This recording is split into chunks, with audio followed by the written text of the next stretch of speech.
بسم الله الرحمن الرحيم. الحمد لله رب العالمين، والصلاة والسلام على أشرف الخلق أبي القاسم محمد وعلى آل بيته الطيبين الطاهرين وأصحابه المنتجبين. أحبتي الأكارم، السلام عليكم ورحمة الله وبركاته. نتحدث إليكم حول موضوع قد يكون من أكثر المواضيع حساسية وتداولا في الساحة الاجتماعية والثقافية والدينية هذه الأيام، ألا وهو المثقفون ورجال الدين، إشكالية العلاقة.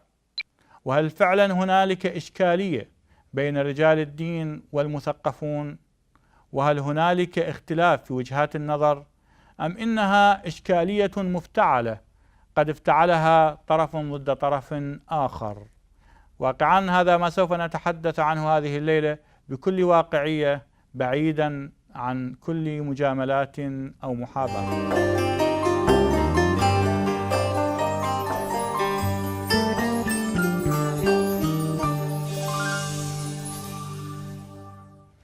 واقعا أن رجال الدين يتهمون المثقفين بأنهم أولئك الناس الذين يحاولون ضلال الأمة ويحاولون الابتعاد بالأمة عن الطريق الصحيح، وأولئك الناس الذين لا يهمهم أن تكون الأمة أمة متدينة، والكثير من الاتهامات التي يكيلها رجال الدين للمثقفين. بينما يتهم المثقفون رجال الدين بأنهم أولئك المجموعة المتخلفة التي تحاول إرجاع الأمة إلى الوراء، وتحاول هذه المجموعة أن تجعل المجتمع يعيش في ظلام دامس بعيد عن كل ما هو حديث، أن يعيشوا الآخرة دون الدنيا، أن لا تكون لديهم كل هذه الأشياء التي يمكن أن يعيشوها بالعصر الحديث. كما يقول علي شريعتي رحمه الله: يريدون أن يجعلوا من الأمة تلك الأمة التي تتوسل بالأولياء لكي تعيش بعيدا عن الواقع. فهل هذا صحيح؟ هذا ما سوف نتحدث عنه بشيء من الاقتضاب وليس التفصيل. أولا لنرى ماهية المثقف، وما هو المثقف، ومتى بدأت كلمة الثقافة. بدأت كلمة الثقافة في نهايات القرن التاسع عشر، في نهايات القرن الثامن عشر وبدايات القرن التاسع عشر، حيث بدأ ما يسمى بالاستصلاح الزراعي الذي بدأ في أوروبا. وفي هذه الفترة أي بدايات القرن التاسع عشر ظهر ما يسمى أو ما يعرف بالاستصلاح الفكري، وظهرت طبقة من العلماء يطلقون على نفسهم التنويريين، ثم تطور هذا الاصطلاح ليتحول إلى مصطلح الثقافة والمثقفون. وبدأ هذا المصطلح أي مصطلح الثقافة والمثقفون ينتشر أو يتفشى أو ينتشر في أوروبا، ثم انتقل إلى منطقتنا العربية وانتقل إلى كل العالم، وأصبح من أكثر المصطلحات التي يمكن تداولها، ألا وهو مصطلح الثقافة والمثقفون. فمن هم المثقفون؟ المثقفون عادة أولئك الناس الذين يمتلكون من المعلومات ما لا يمتلكه غيرهم. هذا ما يطلقه بعضهم على هذا التعريف، وواقعا هو تعريف ليس جامع شامل، حيث أن هنالك ما يقارب 200 تعريف للمثقف وللمثقفين. فمنهم من قال أن المثقف هو ذلك الشخص الذي لديه بعض شيء من كل شيء، وكذلك منهم من قال أن المثقف أولئك الشخص الذي يدس أنفه في كل شيء فيعرف عنه الكثير. ومنهم من قال أن المثقف هو إنسان حاذق فاهم متعلم ذكي يمتلك المعلومة ولا يكون ناقلا لها فقط، بل هو شخص يمتلك المعلومة ويتفاعل معها ويكون فاعلا في داخلها وليس ناقلا بطريقة ببغاوية. أي لا يمكن لأي إنسان أن يدعي بأنه مثقف وهو يقرأ الكتب ويقرأ المجلات ويقرأ الكثير ويجمع المعلومات، ثم ينقلها إلى الناس، هذا ليس صحيحا، وهذا لا يمكن أن نطلق عليه مثقفا. فالكمبيوتر مثلا أو التليفون أو أي قضية أخرى يمكن أن يجمع المعلومات ثم يعيد طرحها، وهذا أيضا يهمنا كثيرا في طرحه بالوقت الحاضر، حيث تضج الكثير من المواقع على الانترنت وكذلك الفيسبوك وتويتر وكذلك الكثير من الأماكن بالكثير من المعلومات بالكثير من الأفكار، ولكن المثقف هو ذلك الشخص الذي يستطيع أن يقرأ هذه الأفكار فيعيد صياغتها ويكون فاعلا ومؤثرا فيها. كما قلنا أن الثقافة بدأ مصطلح الثقافة بدأت في نهايات القرن التاسع، في نهايات القرن الثامن عشر وبدايات القرن التاسع عشر، وهذا المصطلح قد يكون غريب على اللغة العربية، حيث أن العرب كانوا يطلقون كلمة المثقف حول أو عن ذلك الشخص أو الذي يكون مستقيما أي مصلحا، وكذلك يطلقون على الرمح بأنه مثقف، فيقولون كلمة ثقف الشيء قوم الشيء، ويقولون ثقف الشيء عدله وسواه. هنالك الكثير من المصطلحات والكثير من التعاريف التي لا يمكن جمعها، ولكن ما يمكن فهمه من كل تلك التعاريف ومن كل تلك المصطلحات هو أن المثقف هو ذلك الإنسان الحاذق الذي يمتلك من المعلومات الكثير، والذي يمكن أن يكون فاعلا بالمجتمع مؤثرا مصلحا، وكذلك يحاول إصلاح المجتمع. لقد خاف الظالمون وخاف الكثير من الذين يريدون أن يضللوا الناس من المثقف، وهذا واقع، حيث أن المثقف يشكل ذلك الشخص الذي يهز عروش الظالمين، والذي يريد أن يبين للأمة طريقها الصحيح. فهل هذا ينطبق على رجل الدين أيضا؟ نعم، إنه ينطبق على رجل الدين في الكثير من جوانبه، حيث تصدى الكثير من رجال الدين بطريقة دينية ثقافية، ومنذ بدايات أو يعني في منتصف القرن التاسع عشر وتفشي هذا المصطلح المصطلح المثقف، خرج السيد جمال الدين الأفغاني وكذلك الشيخ محمد عبده وكذلك الكثير من الشخصيات التي لا يمكن حصرها، عبد الرحمن الكواكبي، الكثير من المثقفين المعممين والكثير من المثقفين رجال الدين. في عصرنا الحاضر في وقتنا الحاضر خرج الشخصية تمتلك من صفات رجل الدين وتجمع بين رجل الدين والمثقف، ألا وهو السيد محمد باقر الصدر، حيث كان رجل دين معمم ولكنه كان واسع الثقافة، يصل إلى كل المعلومات الفلسفية وكذلك الكثير من المعلومات الثقافية، وقد يضيع الكثير من المثقفين في بحره الواسع.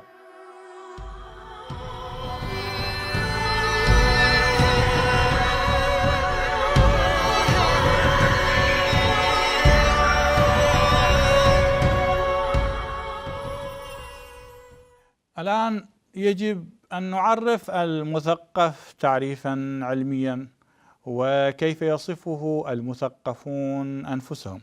فهنالك من يقول بأن المثقف ذلك الشخص المصقول صقلا عاليا ولديه وعيا ثقافيا وفنيا وفلسفيا، ومنهم من يقول بأن المثقف يمثل وعيا شقيا بالمجتمع، كما يقول آخر بأن المثقف هو إنسان ذو فعالية قادرة على إحداث تغيير في المجتمع. هنالك من قال بأن المثقف شخص ذو عقلانية نقدية يميل للاستقلالية والانحياز إلى الجماهير.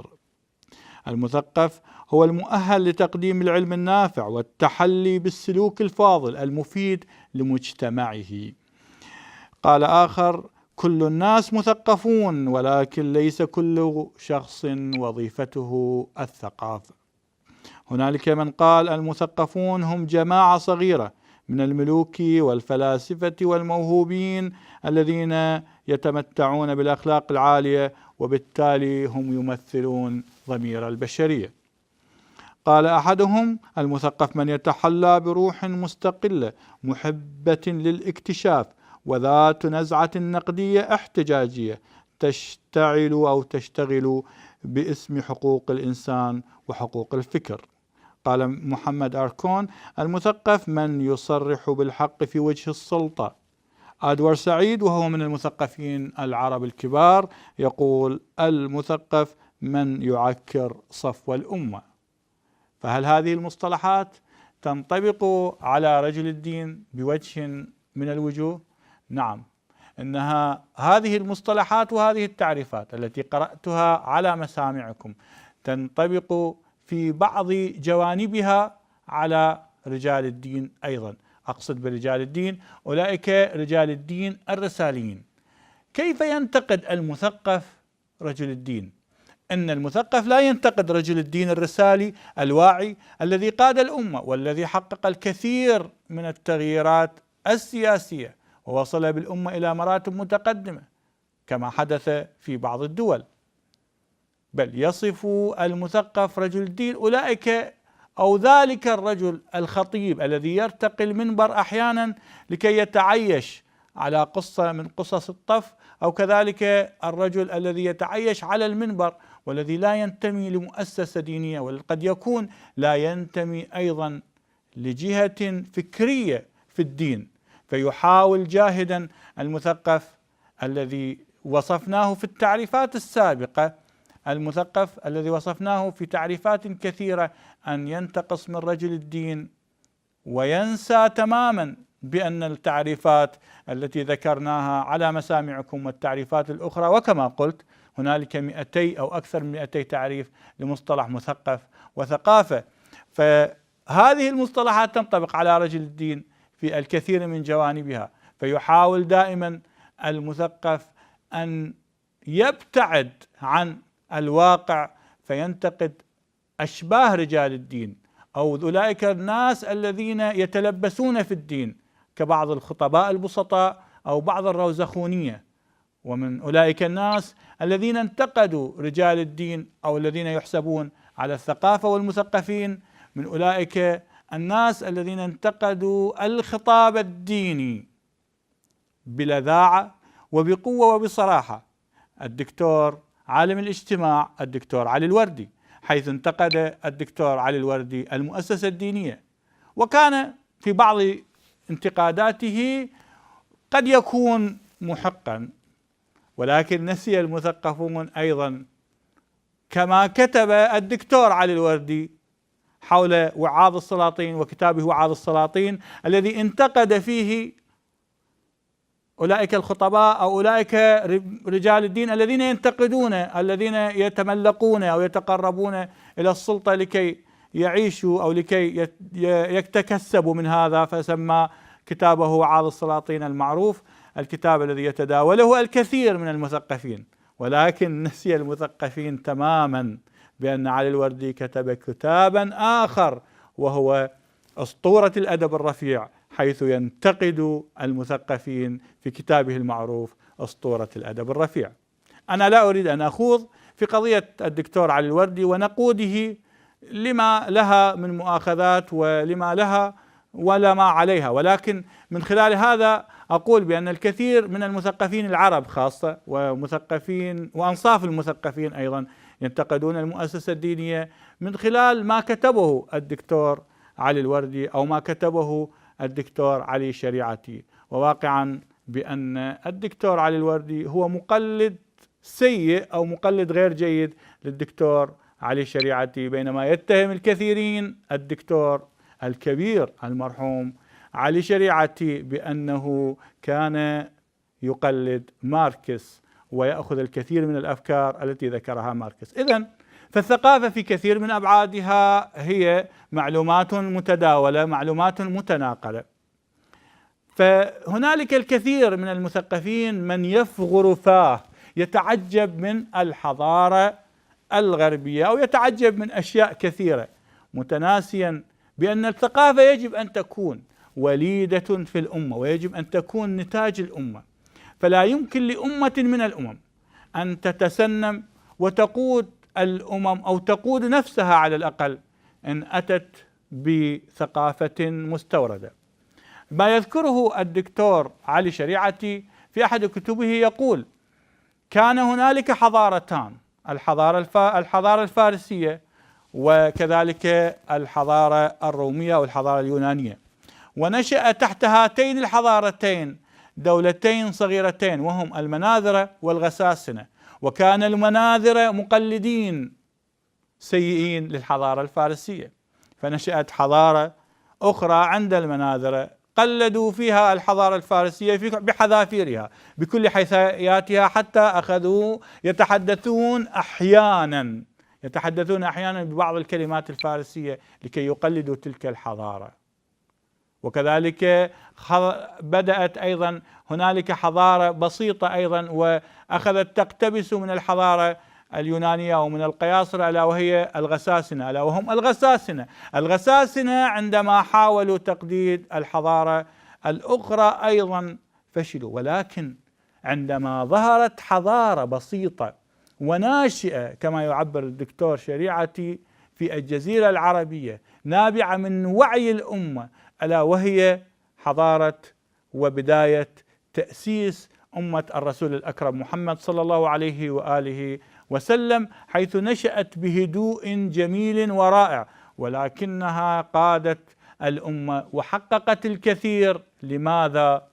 لأن هذه الحضارة نشأت من متبنياتها ولم تحاول التقليد وتفغر فاها وتفتح عيونها وتتعجب بحضارة الآخرين. إن الذي يحاول استيراد الثقافة إلى مجتمعه كمن يسافر من بلد إلى آخر ولديه بستان جميل فيه من النخيل والأعناب، وقد يكون على سبيل الفرض في البيئة الشرقية يعيش مثلا في بستان فيه يعيش النخيل والأعناب وكذلك التين والزيتون، هذه الفواكه التي تكون في الشرق، فيأتي إلى مكان، يسافر إلى مكان في الغرب فيحاول فيرى بستانا آخر ولكن فيه فاكهة أخرى كالأفوكادو مثلا أو خضروات أخرى لا يمكن أن تنشأ في الشرق، فيريد أن ينقل هذه الخضروات وهذه الفواكه لكي يزرعها في بستانه، فلا يمكن لهذه الخضروات ولهذه الفواكه أن تنشأ في بستانه لأنها غريبة عن بيئته. كذلك من يحاول استيراد الثقافة كمن يحاول أن ينشئ شخصا أو ينشئ قضايا في بيئة أخرى مختلفة، فيجب أن تكون الثقافة ناشئة من البيئة. لا بأس أن تأخذ من تلك الثقافة ما يمكن له صقل أو مساعدة هذه الثقافة، ولكن لا يمكن أن تتبنى أو تستورد ثقافة ويمكن أن تنجح في مجتمعك. فيجب على المجتمعات أن تنشئ ثقافة وليدة نابعة من صميم الأمة.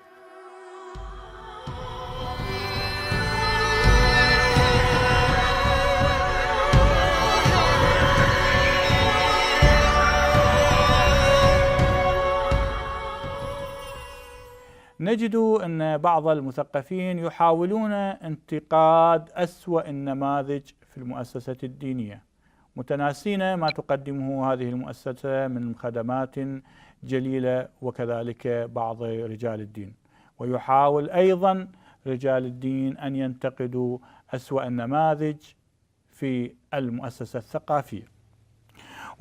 ويمارس نفس الأمر الكثير من الناس أو الكثير من الذين يتحدثون، يعني أقصد المثقفين، من الذين يتحدثون بطريقة استعراضية على الفيسبوك أو تويتر، وأنصاف المثقفين وكذلك بعض الذين يحاولون أن ينتقدوها ليس لغرض النقد الثقافي أو النقد المبني على الوصول بالأمة إلى الكمال، ولكن النقد المنطلق من بعض التصرفات وبعض السلوكيات، وكذلك بعض الإشكالات والخلجات التي يعانيها البعض كعقدة النقص وغيرها، فيحاول التهجم على رجال الدين والمؤسسة الدينية دون وازع. وكذلك أيضا في رجال الدين من يحاول أن يتهجم على المثقفين انطلاقا من غيرته من بعض المثقفين.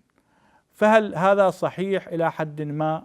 نعم، إنه إلى حد ما صحيح، ولكن ليس بهذه الضخامة، بل إنه يكون في بعض جوانبه صحيحا.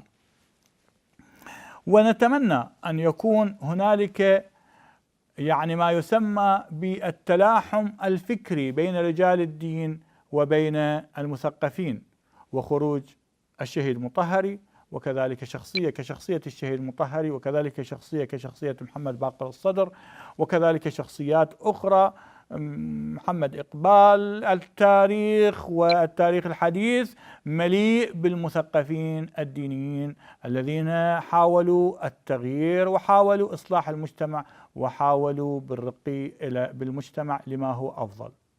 فإذا كان هدف المثقف أن يرتقي بالمجتمع وأن يصل به إلى مصاف أو إلى بر الأمان، وكذلك هدف رجل الدين أن يقود المجتمع فيصل به إلى بر الأمان، فما المانع أن تؤسس أو تكون هنالك مؤسسة تجمع بين رجل الدين وبين المثقف، ويكون هؤلاء الاثنين بدل أن يكون أعداء أو يكونوا متعادين أو يكونوا غير منسجمين أو يكونوا كما يقال في حالة عداء مستمر، أن يكونوا متلاحمين، أن يكونوا متفقين على إيجاد صيغ حقيقية وإيجاد صيغ واقعية بالوصول بهذه الأمة، وأقصد الأمة العربية بعيدا عن باعتبار أن الأمة العربية هي أمة متخلفة في الوقت الحاضر وتحتاج إلى كثير من الانقياد وإلى كثير من الوعي لكي تصل إلى بر الأمان. واقعا أن الأمة في الوقت الحاضر الأمة العربية قد تكون متخلفة، والأمة الإسلامية بشكل عام قد تكون متخلفة، فمن ابتعاد الدين عن الثقافة ومن ابتعاد الثقافة عن الدين نشأت الكثير من الحركات التي تكاد تسيء إلى الدين. كذلك أيضا نشأت بعض الحركات الفكرية الثقافية التي لا تقل خطورة عن تلك الحركات الإرهابية. فهي كما أن هنالك الإرهاب الجسدي، هنالك الإرهاب الفكري، وهنالك بعض الإرهابيين الذين يرهبون الناس باسم الثقافة فيطرحون مفاهيم تكاد تهز المجتمع بشكل استعراضي، كما أنه مثلا يكتب أحدهم على الفيسبوك بوست مثلا لفلان مثقف أو لفلان من علماء الاجتماع فيطرحه وكأنه حقيقة واقعية، وهو وهم من الأوهام التي يحاول أن يذهب به الناس بعيدا. كذلك أيضا كما يطرح المثقف هذه الإشكالية، أيضا هنالك رجل الدين الذي أيضا يطرح هذه الإشكالية فيرهب الناس بطريقة معينة كأنما يجرهم إلى واقع أو إلى أماكن غير واقعية، فيحاول أن يجعل منهم أناس يعيشون للآخرة. بعض رجال الدين لا يبثون الحياة في الناس ويحاولون أن يرجعوا أو يجعلوا من الناس أناس منتظرين إلى الآخرة، فما قيمة أن تعيش 40-30 سنة أو 60 سنة ثم تذهب إلى ذلك العالم الجميل ألا وهو عالم الآخرة، فعليك إهمال هذا العالم، وهذا ليس صحيح. فعلى رجال الدين أن ينتقلوا أو يبثوا الحياة في داخل الناس. كذلك على المثقفين أيضا أن لا يهملوا ذلك العالم الأخروي فيقولون ما قيمة ذلك العالم الذي قد يكون عالما غيبيا وقد يكون عالما غير واقعي، لماذا تنتظرون ذلك الوهم؟ فعيشوا حياتكم وأهملوا ذلك العالم.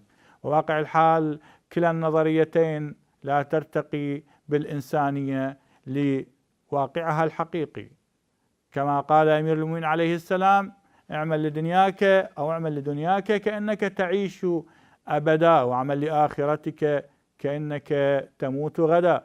رغم أنها من المقولات المتكررة ومن المقولات المسموعة، إلا أننا بكل أسف نبتعد عنها كثيرا. قال الله سبحانه وتعالى: وجعلناكم أمة وسطا. والوسطية تعني أن يكون الإنسان معتدلا في كل شيء. إن كان مثقفا عليه أن يبين هذه الثقافة بما يتناسب مع حاجة الأمة وبما يتناسب مع الواقع، وأن يرتقي بالأمة لكي تكون منطلقة من احتياجها لهذه الثقافة، منطلقة من فهمها لما يحتاجه المجتمع ومن فهم المجتمع لما يحتاجه. وكذلك يجب على المثقف أن يشخص ما يحتاجه المجتمع فيبث ما يمكنه أن يرتقي بالأمة، كما ذلك هو واقع على عاتق رجل الدين. عليه أن يرى أو يصبر غور المجتمع، فلا يعيش في برج عاجي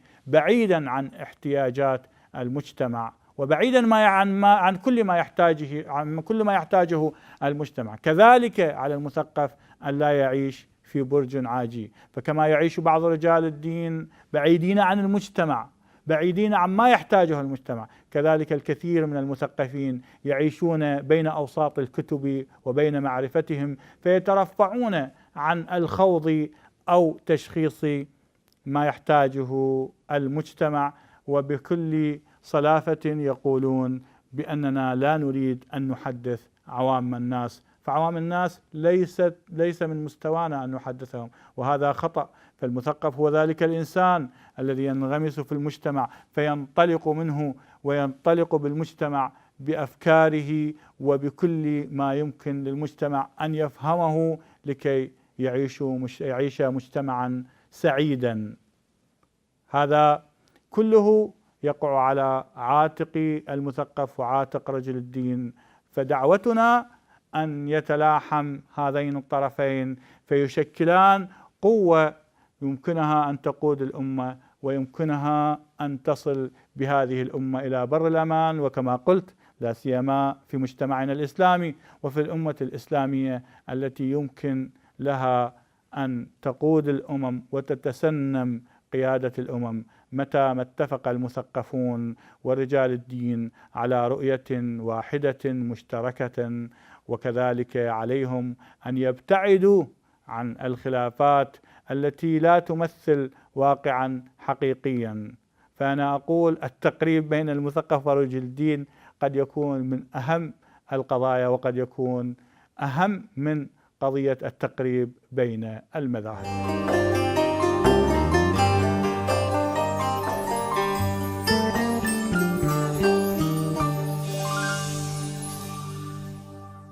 أحبتي الأكارم، أرجو أن لا نكون قد أثقلنا عليكم، وقد حاولت أن أتحدث عن هذا الموضوع ببساطة وسلاسة، مبتعدا عن كل المصطلحات الفضفاضة والمصطلحات التي قد تفقد الموضوع نوعيته وموضوعيته. واقعا حاولت أن أتحدث بطريقة الشخص الذي يحاول الوصول إلى الآخر وتوصيل الفكرة بطريقة أسهل. نلتقي معكم مرة أخرى في مناسبات أخرى وفي مواضيع أخرى تهم وتكون من حاجة المجتمع وما يتداول بين أوساط الناس، حيث ننقل الحقيقة كما هي. والسلام عليكم ورحمة الله وبركاته.